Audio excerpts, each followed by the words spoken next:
¿Quién trajo Biblia? A ver, levante la Biblia, por favor. Ándele, qué bueno que la trajo. Quiero que busque Apocalipsis capítulo 19. Es el último libro de la Biblia. Apocalipsis capítulo 19. Vamos a ir al versículo 7. Y cuando leamos esta escritura voy a hacerle una pregunta. Dice aquí en el libro de Apocalipsis capítulo 7, más bien nos motiva a algo que tenemos que tener presente cada día. Y en el capítulo 19, en el versículo 7 dice: gocémonos y alegrémonos y démosle gloria, porque han llegado las bodas del Cordero y su esposa se ha preparado. Es una motivación del Espíritu Santo para que su iglesia, la novia de Jesucristo, se alegre, se regocije, pues para que tengamos una visión más clara, quizás como aquella que usted tuvo, esposa o esposo, cuando estaba a punto de matrimoniarse. El gozo y la alegría tremenda que ha de haber existido en su corazón. Conmigo ocurrió. Yo estaba viviendo en el Distrito Federal y sucede que habíamos acordado casarnos mi esposa y yo en el mes, ¿qué mes? En el mes de julio.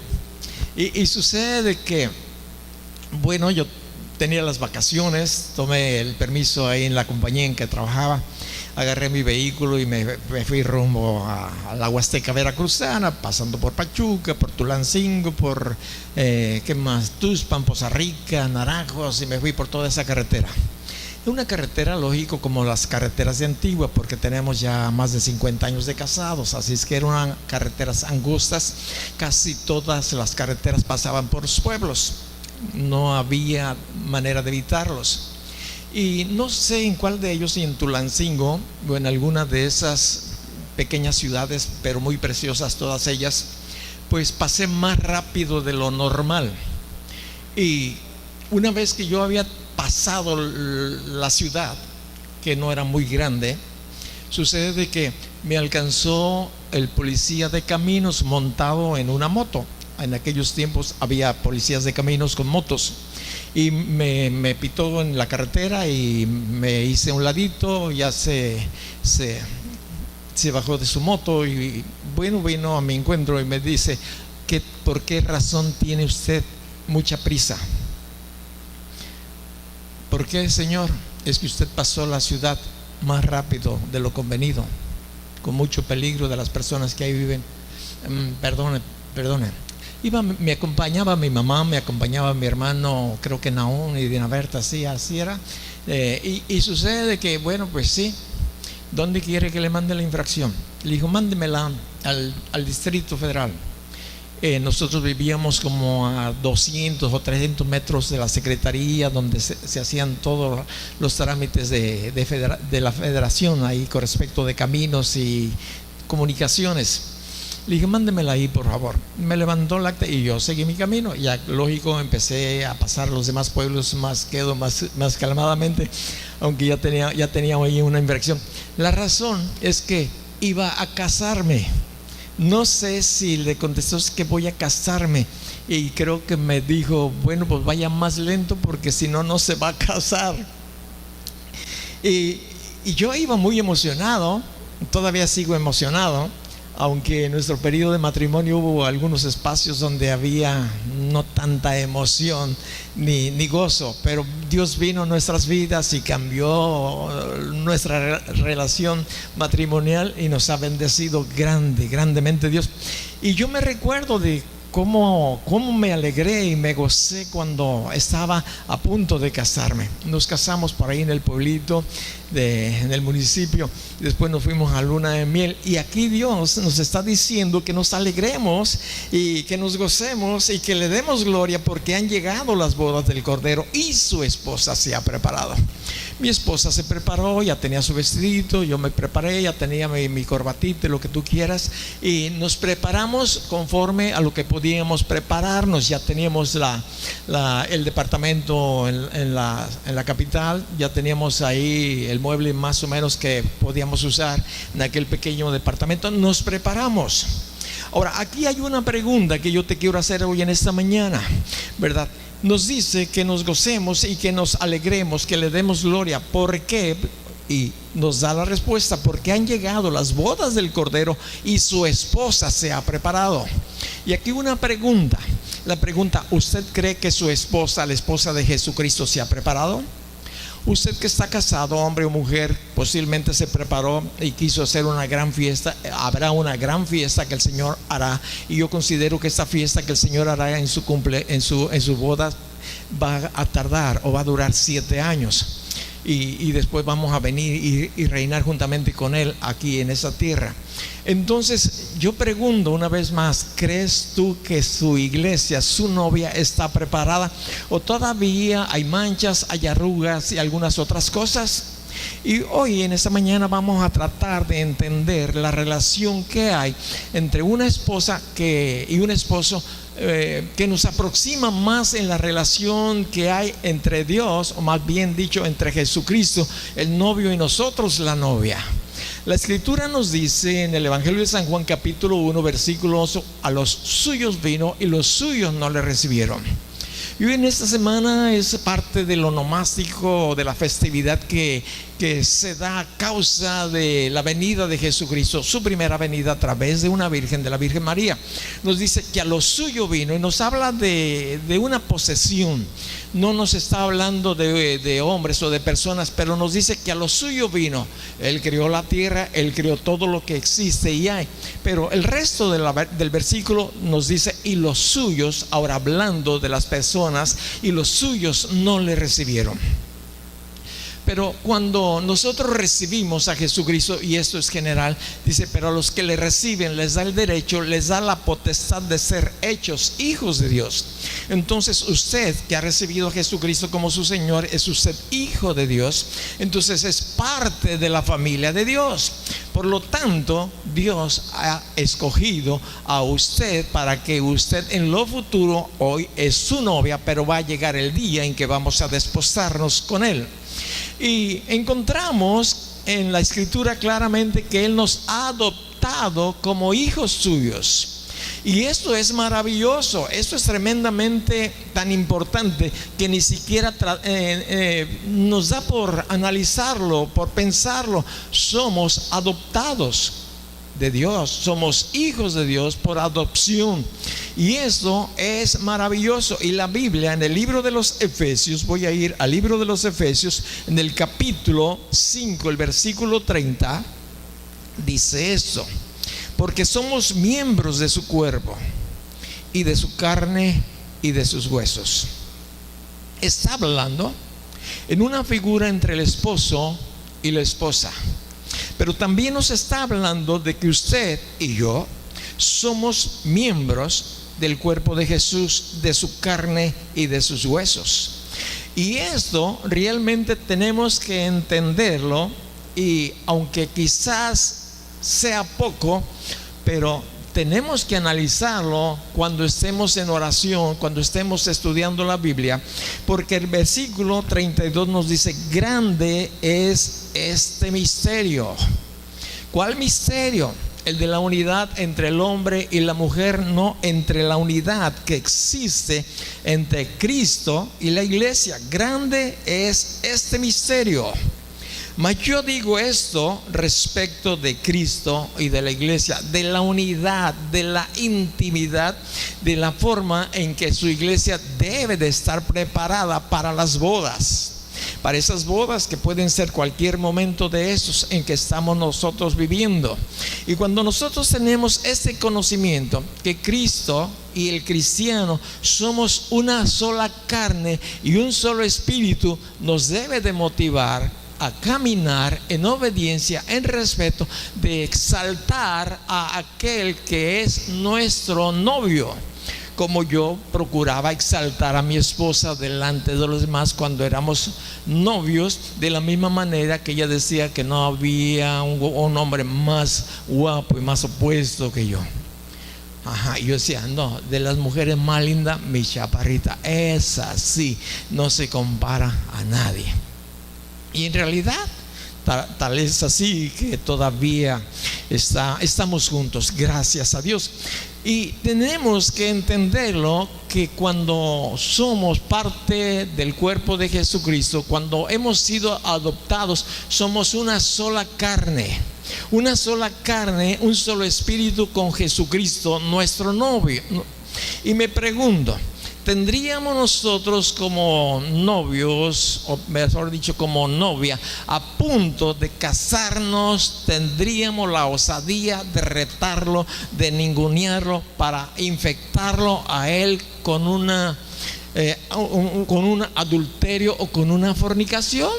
Piensa tus días, meses o quizás años de novio o de novia. ¿Te podrías pensar que estando a punto de casarte sigas cometiendo, o siguiéramos hablando de tiempos pasados, los que estamos casados, para que lo entendamos, anduviéramos todavía por ahí de capa caída, haciendo tontería y media, adulterando, fornicando, estando a punto de casarnos? Bueno, posiblemente sí, pero éramos incrédulos, no conocíamos a Jesucristo como nuestro Señor. Pero hoy que conocemos a Jesucristo, debemos de entender que yo soy la novia y debo de evitar, de retarle. ¿De qué cosa? De evitar adulterar, y aún parte de la novia de Jesucristo está adulterando, y esto me entristece y creo que nos debe de entristecernos a todos. ¿Sabes por qué? Porque de la misma manera natural en que una infidelidad ocurre, ya sea entre el noviazgo o el matrimonio, uno incurre en una falta muy grande. Y la Biblia nos muestra a través de la unidad entre el esposo y la esposa algo que no es posible entenderlo en su completa cabalidad de lo que es nuestra relación con nuestro novio. De ahí que el versículo que te decía, el versículo 32, grande es este misterio. No alcanzamos a entender. Entonces, Dios busca la manera de que lo podamos entender, aunque sea en una pequeña parte, la responsabilidad de nosotros como novia de Jesucristo.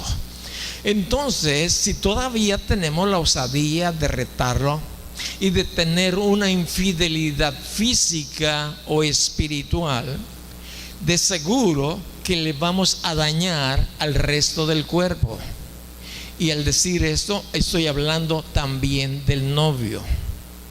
¿Te puedes imaginar en lo natural a una persona con SIDA, ya sea dentro del matrimonio o fuera del matrimonio, solamente porque fue y echó una cana al aire, como se dice normalmente cuando alguien anda en una infidelidad?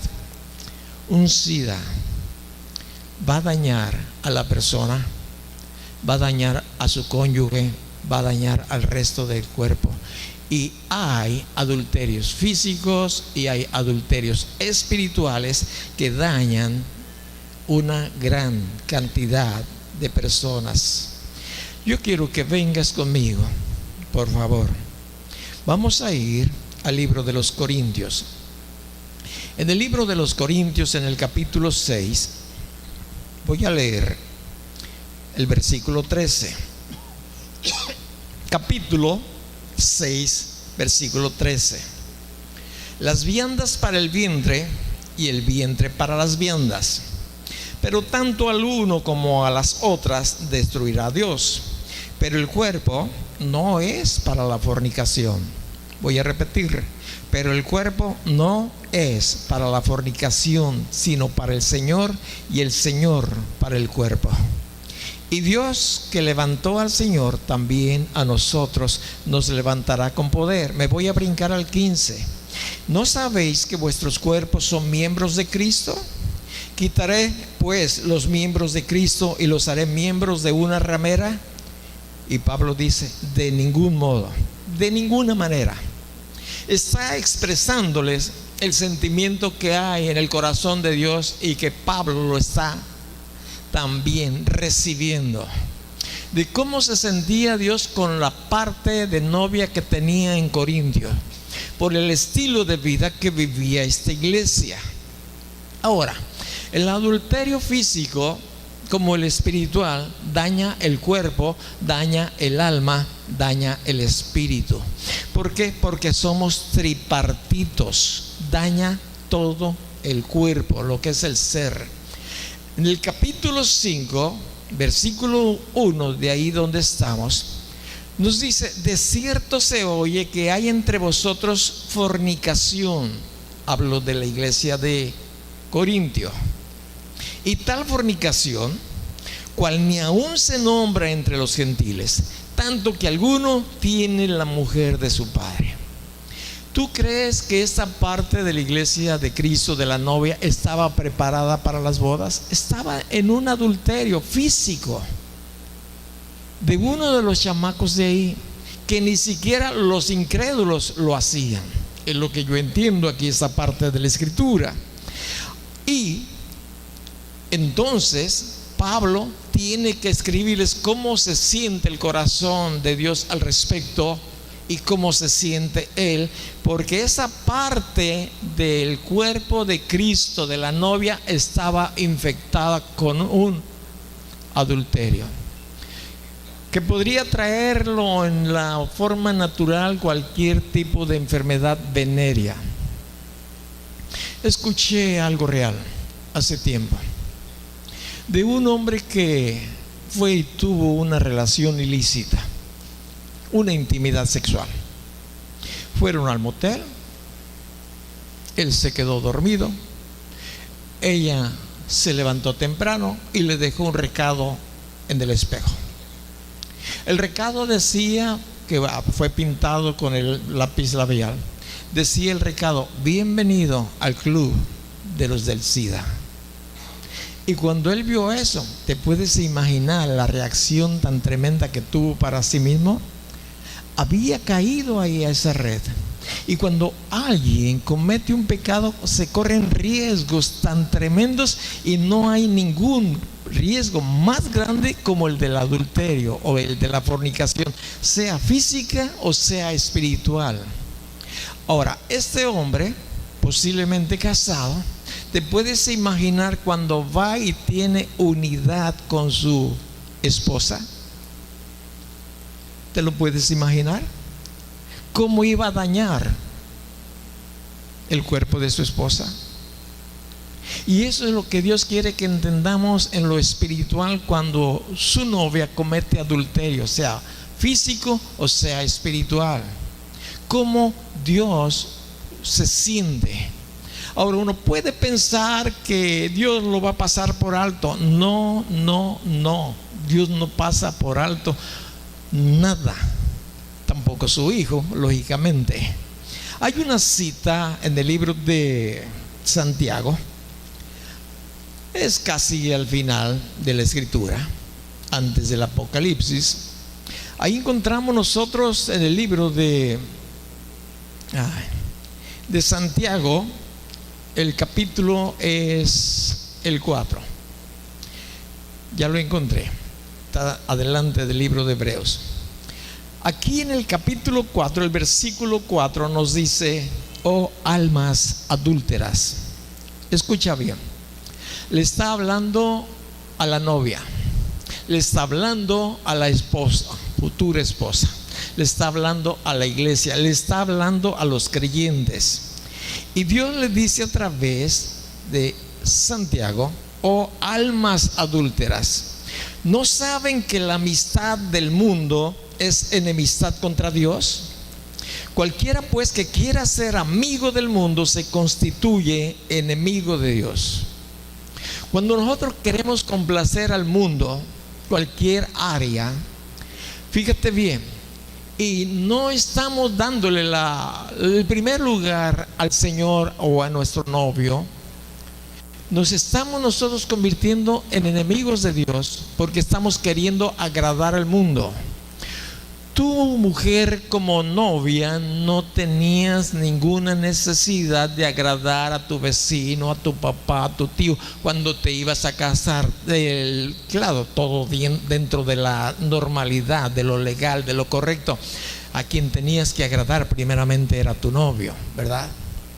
Si tu mamá te hubiera dicho, mira, pues ponte un rebozo de esta manera. No, nosotros nos vamos a casar así. Mi futuro esposo y yo ya nos hemos puesto de acuerdo cómo vamos a celebrar nuestra boda, cómo va a ser, cómo voy a ir yo vestida. Pero hoy hay una gran cantidad de personas cristianas, parte de la novia de Jesucristo, que están tratando de agradar al mundo de diferentes maneras. Y todos tenemos siempre este tipo de tentación. Yo estuve platicando con los muchachos de la alabanza, porque ellos tenían cierta preocupación de que las cosas no se dieran bien. Y yo les dije, miren, entendamos una cosa. Se los dije una y otra vez, a veces en privado, a veces en reunión con ellos. Al único que tenemos que agradar es a Dios.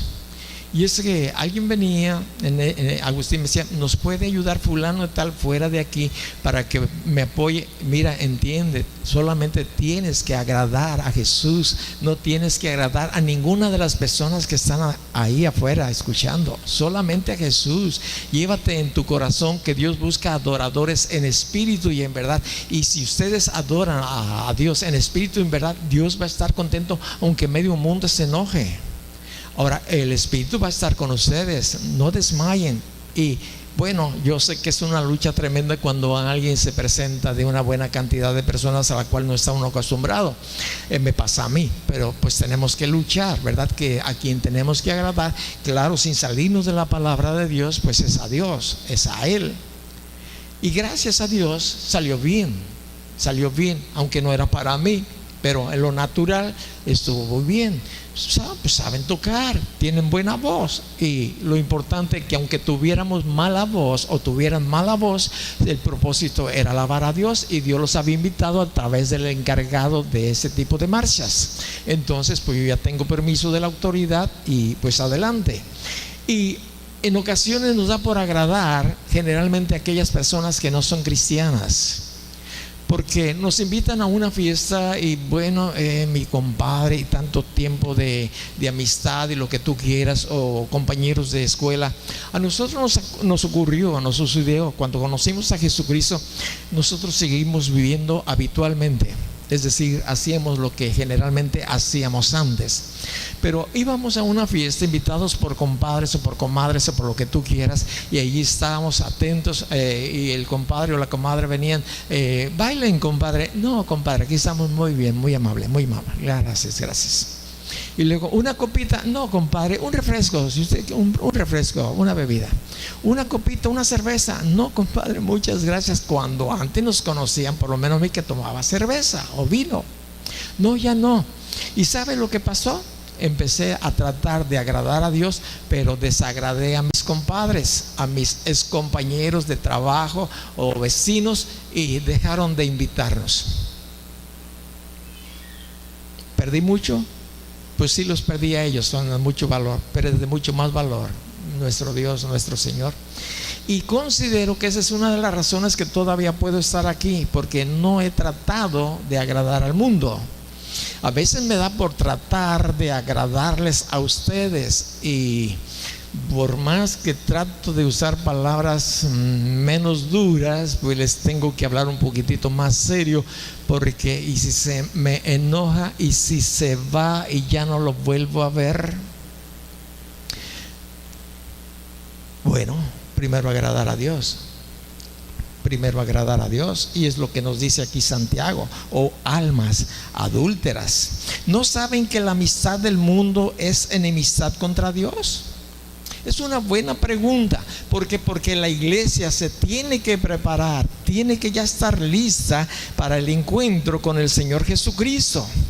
Ahora, fíjate bien, vamos nosotros a ver el libro de Apocalipsis. No, déjame el libro de Apocalipsis. Su esposa se ha preparado, dice. Voy a ir a Primera de Tesalonicenses capítulo 5. Voy a tratar de explicar lo que Dios puso en mi corazón estos días. Y aquí en el primer libro de Tesalonicenses, en el capítulo es el 5. El versículo es el que te voy a dar enseguida. Hay una razón del por qué nosotros tenemos que considerar esto, aunque en otros lugares que no tienen una doctrina conforme a la Escritura no lo consideran muy útil o han sido engañados. Pero el versículo 23 nos dice: el mismo Dios de paz os santifique por completo. Está pidiendo el escritor por medio del Espíritu Santo que dejemos que Dios haga la obra en nosotros, la novia de Jesucristo, que nos santifique por completo. Y la palabra santificar significa apartar totalmente para Dios, para el novio. Y el versículo 23 sigue diciendo: y todo vuestro ser, espíritu, alma y cuerpo sea guardado irreprensible para la venida de nuestro Señor Jesucristo. Hay doctrinas, hay enseñanzas que dicen que lo que tú hagas con el cuerpo, lo que hagamos con el cuerpo, no afecta absolutamente nada de nuestra relación con el novio. Está equivocado, muy equivocado. Porque puedo ver claramente que Dios quiere que nuestro espíritu, nuestra alma y nuestro cuerpo sea guardado irreprensible. Nuestro espíritu y nuestra alma ya han sido totalmente transformados por el poder del Espíritu Santo. El cuerpo es lo que nos falta que el Señor lo transforme conforme al de Él. Por lo tanto, Dios nos invita a que también cuidemos de nuestro cuerpo, porque Él es el templo del Espíritu Santo. Y esto en realidad los de los Corintios, la iglesia de Corintios lo ignoraba, a tal grado que Pablo tuvo que hablarles y explicarles que el cuerpo en el cual ellos hacían ciertas cosas incorrectas era o tenía una tarea muy especial. Y les dice aquí en 1 Corintios capítulo 6, el versículo 17: pero el que se une al Señor, un espíritu es con Él. Y luego escucha el siguiente versículo: huid de la fornicación. Cualquier otro pecado que el hombre cometa está fuera del cuerpo, mas el que fornica contra su propio cuerpo peca. ¿O ignoran que vuestro cuerpo es templo del Espíritu Santo, el cual está en vosotros, el cual tienen de Dios y que no es de ustedes? La figura o el ejemplo más cercano a la unidad que hay entre Cristo y la iglesia es la unidad, la intimidad sexual que existe entre el esposo y la esposa. No hay otra forma en que Dios nos puede explicar el gran valor que tiene nuestra relación con el novio desde el momento que recibimos a Jesucristo como nuestro Señor, que formamos parte de la familia de Dios. No hay otra manera en que Dios nos pueda explicar, aunque sí, lo más preciso y lo mejor es la unidad, la intimidad sexual que existe entre el esposo y la esposa. Y tu esposo puedes entenderlo y esposa también. Ahora, por eso Pablo dijo: grande es este misterio entre Cristo y la iglesia. En otras palabras, Pablo estaba diciendo: no puedo explicarlo de una manera más profunda de que lo pueda usted entender qué es lo que ha sucedido desde el momento en que usted recibió a Jesucristo como su Señor, como su Salvador. Lo más cercano en que yo puedo explicarles por revelación del Espíritu Santo, dice Pablo, es la unidad íntima que hay entre el esposo y la esposa. Cualquier otra intimidad no trae paz. Hablo sexual, trae todo un descalabro, pero entre el esposo y la esposa es algo maravilloso, es algo santo, algo tan precioso a los ojos de Dios que a veces las personas o algunas personas no logran entenderlo. Conocimos a una familia, preciosa familia, estuvimos compartiendo con ellos la palabra algún tiempo. Salimos a ese pueblo de Jalisco, a un municipio de Jalisco. Y Cierto día que estábamos ahí hospedados, nos hospedamos en su casa. Nosotros dormíamos, mi esposa y yo, en la planta alta, y una de esas veces que bajé, porque los sanitarios y el baño está abajo, yo bajé con todo mi equipaje para ir al baño. La señora de casa, mayor que yo en aquel tiempo, quizás me llevaba 15 o 20 años, me detuvo. Oiga, yo quiero hacerle una pregunta, me dijo. Desde que yo conocí a Jesucristo como mi Señor, yo me he abstenido de tener intimidad con mi esposo, porque creo que es pecado. ¿Usted cómo ve? Mire, dijo ella, por las noches, cuando yo estoy terminando la cocina de limpiarla, pues él se levanta y me dice: mujer, te espero allá en la habitación. Dice, y yo le doy largas aquí a fregar, a limpiar, a ver si se duerme, para evitar la intimidad, porque creo que es pecado. Yo le dije: no, señora, no es pecado. Dentro del matrimonio es algo tan precioso a los ojos de Dios. Y le seguí platicando, narrando esta figura, ¿verdad?, de que no hay algo más agradable a los ojos de Dios, la intimidad sexual entre el esposo y la esposa.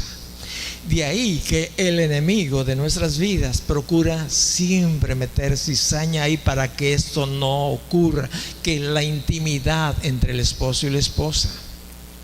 Claro que para que se llegue a esta intimidad real como Dios quiere, pues tiene que haber compatibilidad en todo, porque oye, pues nomás de llegar así como así, pues no, más si hubo una discusión minutos o días antes, no se ha corregido algún detalle, pues ¿cómo esperamos que el cónyuge, ya sea hombre o mujer, pues nos reciba con los brazos abiertos?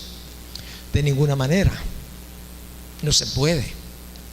O simple y sencillamente la otra persona, el lastimado, el ofendido, va a decir: pues ahí está, despáchese, ¿verdad?, con mal genio. Pero ni uno ni el otro va a disfrutar. Y eso es lo que Dios quiere que nosotros entendamos, que la figura, el ejemplo más cercano en nuestra relación con Jesús, con nuestro novio, es la intimidad que se da dentro del matrimonio, en la pareja. Grande es este misterio. De ahí, fíjate bien, que aquí en esta parte, el versículo 18 nos dice: huid de la fornicación. Huid.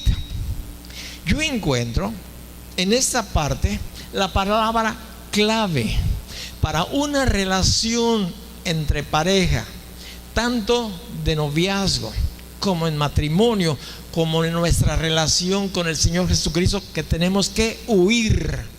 ¿De qué? De la fornicación, de todo aquello que se meta o trate de meterse entre la pareja, sea en lo natural o sea en lo espiritual. Ya leímos el libro de Santiago, ¿verdad?, que aquel que se enamora del mundo o que le da más preeminencias a las cosas del mundo se convierte en enemigo de Dios, porque esto es aterrador a los ojos de Dios. Es un pecado grave, muy serio, a tal grado que nos dice: cualquier otro pecado que el hombre cometa está fuera del cuerpo, mas el que fornica contra su propio cuerpo peca. Peca contra sí mismo el fornicario, peca con la que es parte de él, hombre o mujer, según sea el cónyuge. Lo afecta, lo daña, lo hiere, y en relación con Dios, pues peor todavía.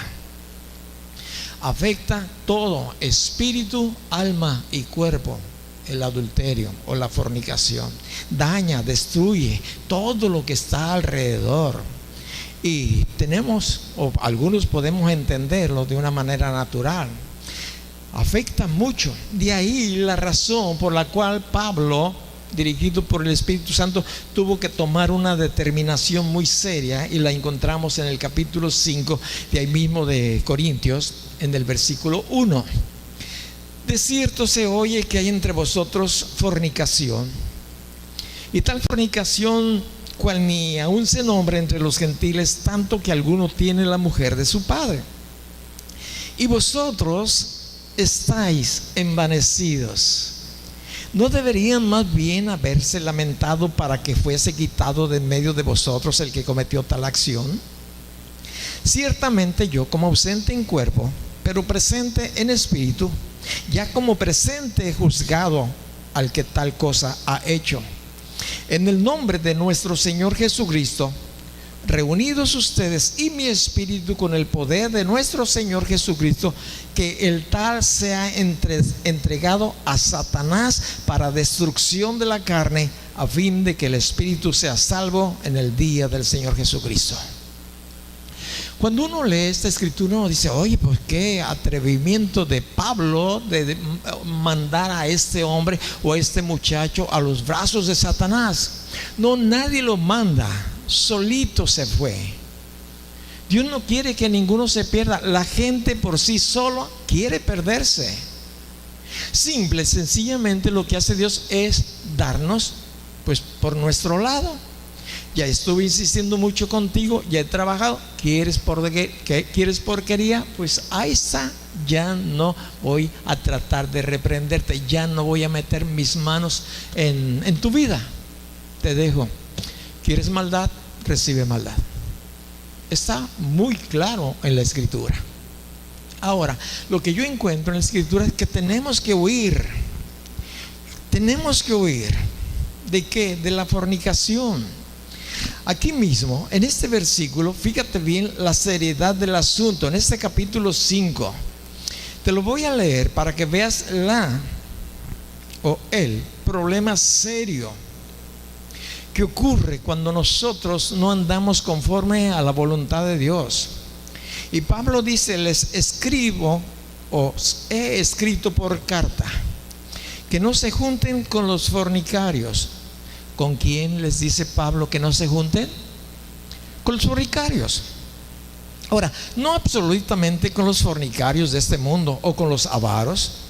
Esta es una lista con la cual Pablo está diciendo con quienes no se tienen que juntar los cristianos: los fornicarios, los avaros, con los ladrones, con los idólatras. Pues en tal caso os sería necesario salir del mundo. Más bien les escribí que no se junten con ninguno que está ampliando la visión, con quien usted sí debe de juntarse, reunirse, y con quienes no.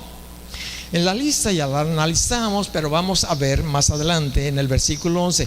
Yo les escribí que no se junten con ninguno que llamándose hermano sea fornicario. ¿Con quién? Con ninguno llamándose hermano sea fornicario. Aquí a veces yo escucho a algunos de ustedes que se saludan: hola hermano, hola hermano, hola hermana, hola esto. Está bien. Generalmente aquí no acostumbramos por la razón de que nos queremos aprender sus nombres y tener más afecto de esa manera, porque a veces ni siquiera sabemos el nombre. No nos tomamos la molestia de preguntarle cómo te llamas o de investigar. Ahora, fíjate bien, nos está diciendo Dios que no nos juntemos con ninguno que se llama hermano, es decir, un supuesto creyente, uno que recibió a Jesucristo como su Señor. Dice: no se junten con ninguno que llamándose hermano fuere fornicario, avaro, idólatra, maldiciente, borracho o ladrón. Con el tal ni aun comáis. Es instrucción para usted, para mí. Y a veces tenemos tal camaradería con aquellos hermanos que andan en fornicación.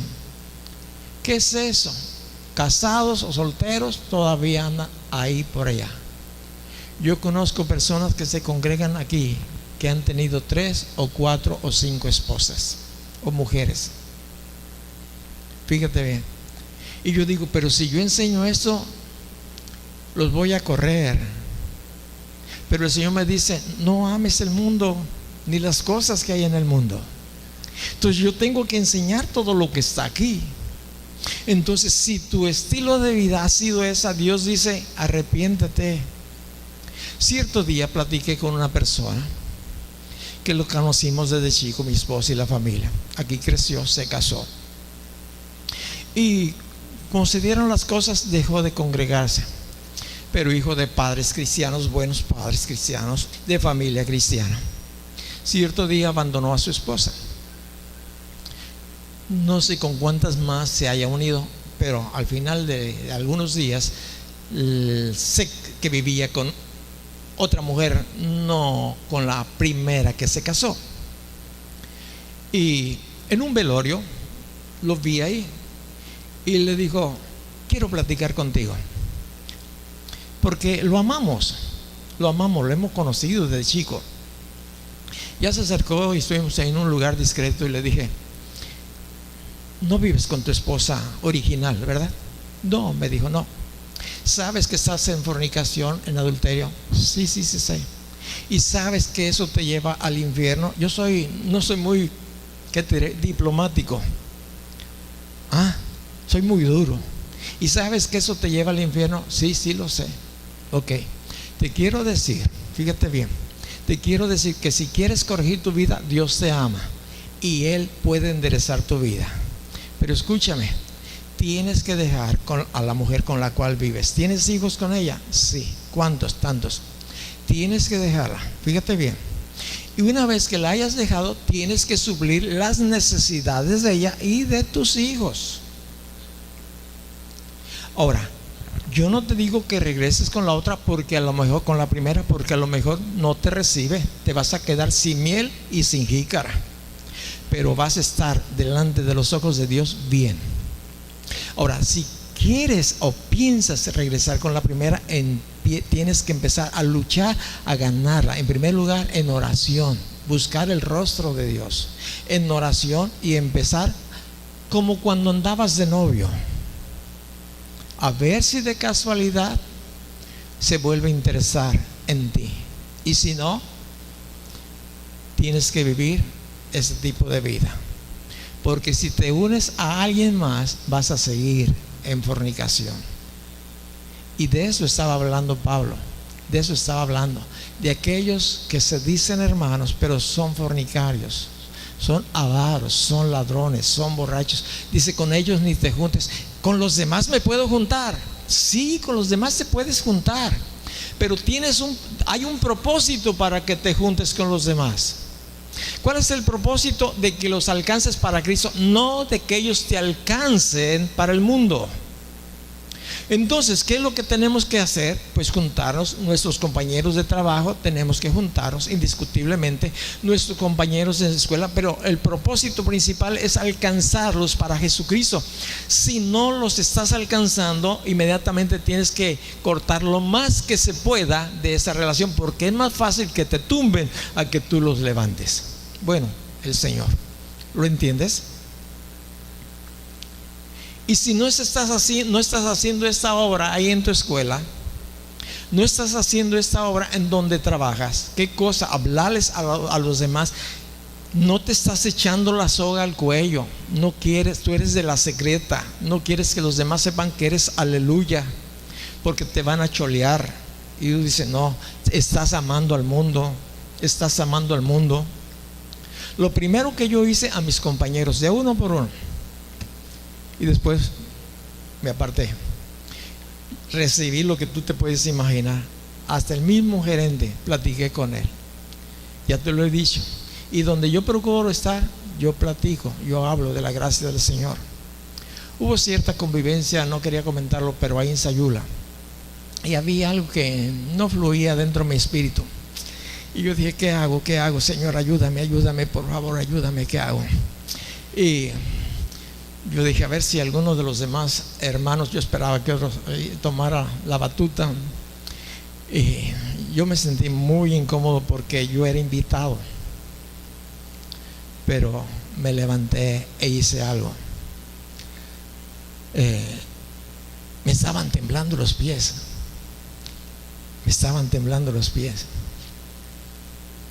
Pero después fui y lloré ahí a solitas. Le dije a Dios: gracias Señor,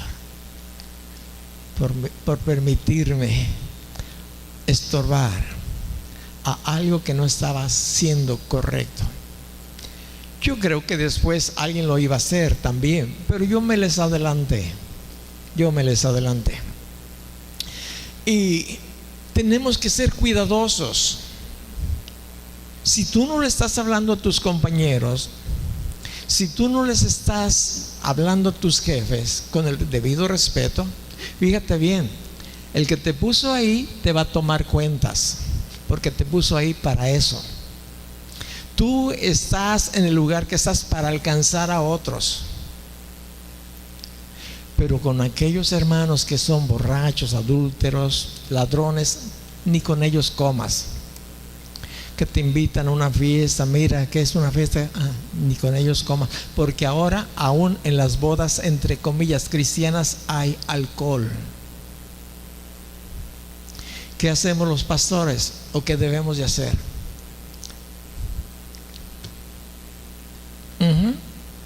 A veces tenemos que decir, no, así no. Lo que quieras lo vamos a hacer en la congregación y afuera. Si quieres echar maromas, echa maromas. Ahora, ¿por qué lo hacemos dentro de la congregación? ¿O podríamos hacerlo? Pues para los incrédulos que vengan a alcanzarlos con la predicación. Yo he dicho, si a la iglesia tradicional me invitan a compartir, yo voy. Que son borrachos, que son adúlteros, que son idólatras, yo voy. Y si me dan oportunidad y de ir, es porque voy a tener la oportunidad, con el respeto que se merecen todos los que estén ahí, los que me hayan invitado. Con mucho amor voy a hablar de la gracia, del amor, de la misericordia de Dios, su sacrificio. Tenemos que hacerlo. Si no estamos tratando, estamos a punto de caer en un adulterio espiritual, donde estamos amando más al mundo. Y nos dice la Escritura, huye, huye. Y hoy mucha gente cristiana se ha convertido en toreros, sin tener la capacidad, porque no existe la capacidad para ser toreros. Los toreros que tú conoces común y corriente se pasan días, meses, desvelos, ayunos para tener el cuerpo necesario para torear un toro, ¿verdad? Que van creciendo en tamaño hasta que debutan. No cualquier aprendiz entra al ruedo, ni lo dejan entrar. Ahora, ¿por qué te digo esto? Hay muchos cristianos que están toreando la tentación. Aquí está la tentación, dice, huye. Ahí aparece en la pantalla alguien desnudándose. Huye. Ahí aparece en la novela la relación entre hombre y hombre, o mujer y mujer. Huye, huye, huye. Es lo que dice, huye. ¿Por qué? Porque nos estamos contaminando cuando permitimos que todo esto entre a nuestro corazón y después salga del corazón y contamine toda la creación. Por eso Dios dice, tengan mucho cuidado. El adulterio daña, destruye, mata todo lo que está a su alrededor. Todo lo que está a su alrededor. Y esto es lo que está diciéndoles aquí Pablo. Porque ¿qué razón tendría yo para juzgar a los que están fuera? ¿No juzgáis vosotros a los que están dentro? Porque los que están fuera Dios los juzgará. Quitad pues a ese perverso de entre vosotros. Yo el otro día le decía a alguien con mucha, no sé, decía, yo no me atrevo todavía a decir, ya no puedes estar aquí, porque la Biblia nos dice que lo reprendamos 1, 2 o 3 veces. Dice, y al que persiste en pecar, deséchalo. El que causa divisiones, deséchalo delante de todos para que los demás aprendan. Yo todavía no me atrevo. Será porque no se ha dado el caso. Pero sí te enseño que estás en una situación muy seria cuando nosotros, usted o yo, cometemos adulterio físico o espiritual. Cuando no le damos lugar a nuestro cónyuge, o cuando no le damos lugar a Dios, que debe de estar en el trono, en lo más dentro de nuestro corazón, en el trono, en el principal. Entonces nos urge huir de la fornicación. En el libro de Hechos capítulo 5 hay un ejemplo que quiero usar como alguien no huyó de la tentación. En el libro de los Hechos, el capítulo 5, vamos a ver la historia de Ananías y Zafira. Es un matrimonio creyente cristiano. Ahora, Ananías y Zafira tuvieron cierta idea. Cierto hombre llamado Ananías, con Zafira su mujer, vendió una heredad y sustrajo del precio, sabiéndolo también su mujer. Y trayendo solo una parte, lo puso a los pies de los apóstoles. Y Pedro dijo: Ananías, le hace una pregunta: ¿por qué llenó Satanás tu corazón para que mintieses al Espíritu Santo y sustrajeses del precio de la heredad? No te voy a explicar la situación, pero escucha. Me llamó mucho la atención la pregunta que el apóstol Pedro le dice a Ananías: ¿por qué llenó Satanás tu corazón para que mintieses al Espíritu Santo y sustrajeses del precio de la heredad? ¿Por qué? ¿Por qué? Y es una pregunta que todos tenemos que hacernos. ¿Por qué o cómo permito yo que Satanás llene mi corazón para que haga algo equivocado a la instrucción de Dios? En este caso, mentir al Espíritu Santo. En este caso, adulterar. En este caso, robar. En este caso, en lo que tú quieras, que tú y yo sabemos que no es agradable a los ojos, que su iglesia no se está preparando para las bodas, que ahí tiene en un recoveco una mancha, tiene una arruga, y Dios quiere planchar porque no quiere dejar a nadie fuera de esas bodas. ¿Por qué llenó Satanás el corazón de este matrimonio? Y te voy a decir con poquitas palabras la razón del por qué. Porque él meditó en esa mentira, en ese engaño, en este matrimonio. Él lo meditó. Tú y yo recibimos mucha información equivocada en nuestra mente. Mira esa chamaca tan linda, mira ese varón, mira esto, mira ese carro. Tú puedes tener otro mejor que el que traes, que tu carcanchita. Mira que él tiene un empleo mejor que el tuyo y bien pagado. Mira, tú y yo estamos en el lugar que Dios quiere que estemos. Y si tú sabes que no estás en el lugar que Dios quiere que estés, pues tienes que investigar, tienes que preguntarle a Dios. Pero lo que tú y yo tenemos, Dios va a sacar ahí todo lo necesario para que tú seas en el tiempo de las bodas levantado, exaltado. Sobre todo nuestro Dios va a ver Dios una novia limpia, transparente antes de venir por ella. La razón es de que él meditó en eso. Alguien puede meditar en la masturbación. Alguien puede meditar en un adulterio. Esa chamaca o ese me cerró el ojito y bueno, ¿y cómo le voy a hacer para tener otro encuentro casual con él o con ella? Pues fue en la ferretería. No, pues fue en la farmacia. Fue donde ocurrió. Voy a ir a comprar otro medicamento a ver si me atiende la misma chamaco, el mismo chamaco. Meditar. Todos, usted y yo, tenemos aquí pensamientos que no vienen de Dios. Los tuvo el Señor Jesucristo y lo resalta muy claramente ahí en el desierto, en la tentación, los 40 días. Vino Satanás y le dijo, y el Señor dijo: la escritura, la palabra dice. Ahí esa chamaca tan guapa te está invitando a tener un buen tiempo, un saludo solamente.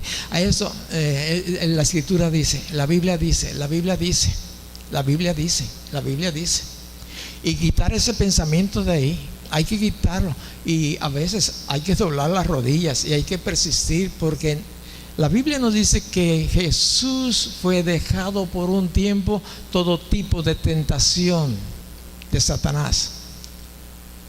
Nos dice que cuando se cumplió el tiempo, el diablo le dejó por un tiempo.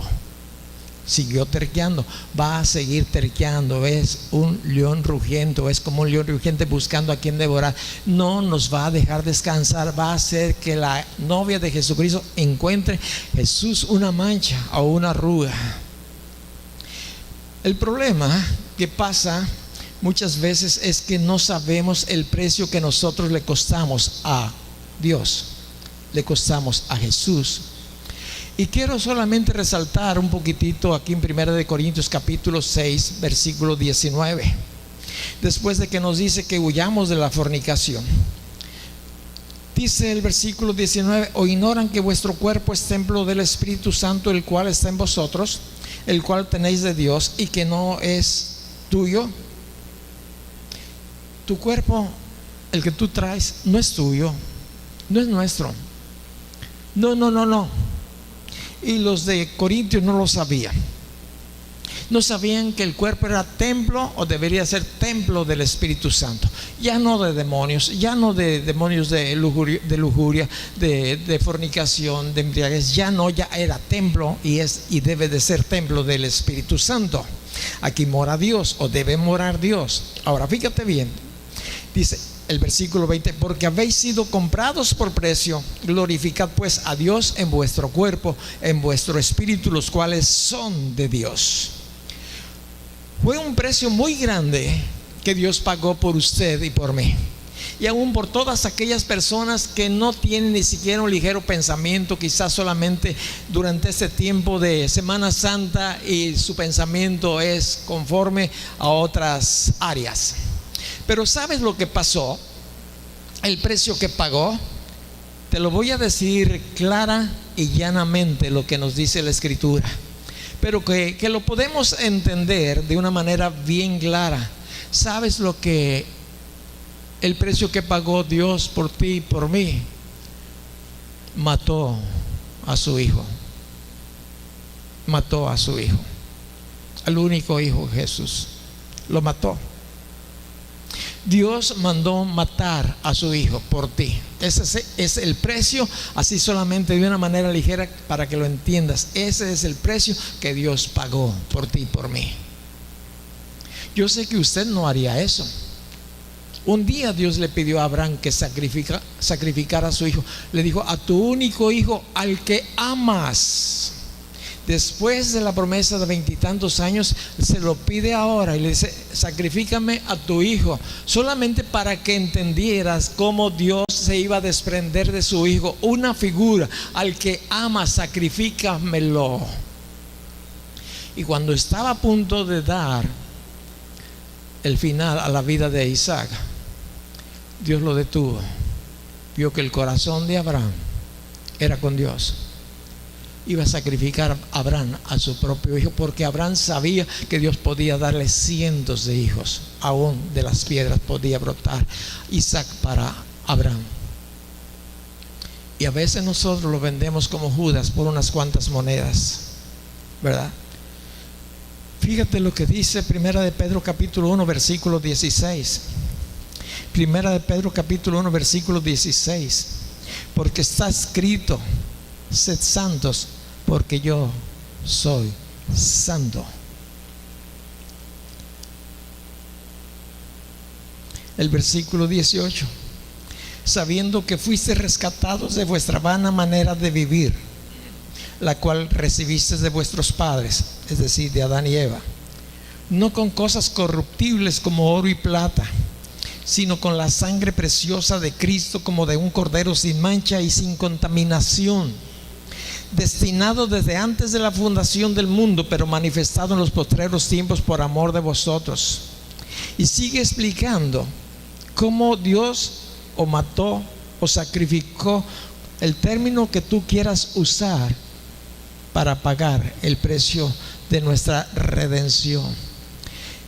El profeta Isaías lo describe de una manera un poquitito más gráfica. En el capítulo 53, yo puedo encontrar en el versículo 3 una manera más gráfica por el Espíritu Santo entregado para nosotros. Despreciado y desechado entre los hombres, varón de dolores, experimentado en quebranto, y como que escondimos de él el rostro. Fue menospreciado y no lo estimamos. Ciertamente llevó él nuestras enfermedades y sufrió nuestros dolores, y nosotros le tuvimos por azotado, por herido de Dios y abatido. Mas él herido fue por nuestras rebeliones, molido por nuestros pecados. El castigo de nuestra paz fue sobre él, y por sus llagas fuimos nosotros curados. Este es el precio que Dios pagó. ¿Quién lo sujetó? ¿Quién lo quebrantó? Dios, a su único hijo, a Jesús. Y la gran mayoría en esta semana no piensa en eso. La gran mayoría en el mundo entero piensa en paseos, piensa en el alcohol, piensa en sexo, en fornicación, en adulterio. Pero la Biblia nos dice cómo escaparemos nosotros si desechamos una salvación tan grande. Y nadie más puede actuar más que nosotros, o lo desechamos o nos apropiamos de él. El que no escatimó ni a su propio Hijo, sino que lo entregó por todos nosotros, nos dice la Escritura. Ahora, así ama Dios al Hijo, así ama el Hijo a la novia. ¿Lo entiendes? Y Dios nos dice que así debemos de amar nosotros los esposos a nuestra esposa. Yo quiero que analicemos al respecto. Una de las cosas que quiero que pensemos: queda muy poco tiempo para que la novia esté bien preparada, o por lo menos todo aquel que se dice que pertenece a la novia tiene que apartar, o nos tenemos que apartar de adulterio, de robo, de mentiras, de engaños. Tenemos que hacer lo que Dios nos ha dicho: prepárate, te quiero limpio, te quiero sin arruga ni cosa alguna, prepárate. Entonces, todos aquellos que hemos sido descuidados en nuestra relación con el novio, pues hay que corregirlo, hay que corregirlo. Todos aquellos que como esposos no tenemos la correcta relación con la esposa o el esposo, hay que corregirlo, se puede corregir. En otras palabras, Dios quiere que llenemos nuestra lámpara de aceite. Y no ocurra como aquellas 5 insensatas que esperando al novio se quedaron fuera de las bodas. Va a haber mucha gente asustada ese día. Va a gritar, va a desesperarse, se va a jalar los cabellos si tiene. Algunos se van a suicidar al darse cuenta que se quedaron, porque no consideraron a Jesús, no consideraron al novio, no se pusieron santos y sin mancha en lo personal. Pero Él viene, y viene por su novia, la que está preparada, la que no tiene su lámpara de aceite, y hablo del Espíritu Santo lleno. Hay que llenarlo, todavía es tiempo. Puede ocurrir hoy el arrebatamiento, puede ocurrir en este instante, y va a ocurrir. Muchas iglesias se van a quedar solas, o casi solas. Se van a cuidar los adúlteros, los borrachos, los fornicarios, todos aquellos que pudiendo enderezar sus vidas no las enderezaron, se van a quedar. Y eso va a ser algo tremendo. Cierra tus ojos. Padre, te damos gracias. Gracias por este amor. Ayúdanos a comprender ese gran amor que tú tienes para nosotros, la novia de tu Hijo. Ayúdanos, Señor Jesús, nuestro novio, a guardar nuestro espíritu y alma y cuerpo en santidad, para ser encontrados por ti y seamos trasladados en un cerrar y abrir de ojos el día que vengas por nosotros. Padre, sé que Jesús no ha venido porque todavía hay algunos que pueden ser alcanzados.